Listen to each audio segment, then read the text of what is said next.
रहे, number 1। Number 2, हमारी priority, अब वो जब घर से उधर से वापस आएंगे, माँ ने तरबियत करनी ना बच्चे की, बिल्कुल ऐसे, बिल्कुल। वो जब उधर से वापस आएगी, वो थोड़ा खाना पकाएगी बेचारी, उस पर डबल जिम्मेदारी है। मैं सलाम करता हूँ, मैं ये नहीं कह रहा कि मैं बुरा कह रहा हूँ, मैं सलाम करता हूँ, मैं कहता हूँ यार आप जबरदस्त हैं, बेहतरीन हैं। मगर जैसे बॉस ने कहा कि यार चैरिटी बिगिंस एट होम, उसको एक बेहतर स्कूल पढ़ाने के लिए उसको तुमने बॉट बना दिया जो आके बस टीवी के सामने बैठा रहता है।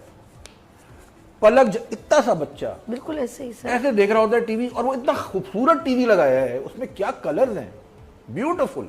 एलसीडी लगा के, नहीं, बड़ा एलसीडी है, राइट। अच्छा, जब वो बंद होता है तो वो जाता है अपने बाप के पास, माँ के पास या ग्रैंडफादर के पास, उनका मोबाइल लेके वो देखना शुरू कर देता है। बिल्कुल ऐसे, वो रह ही नहीं सकता।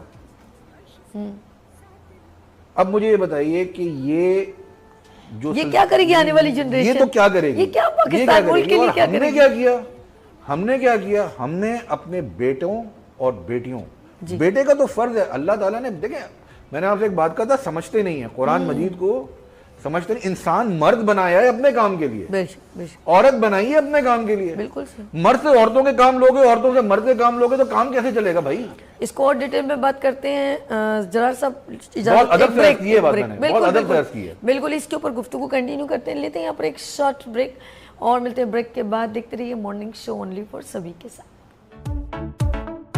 आ गई फिर सुबह, क्या हंसी है समा, देखती हूँ जहाँ, गीत गाए हवा, गुनगुनाए फिजा, अर्श से साथ रहो।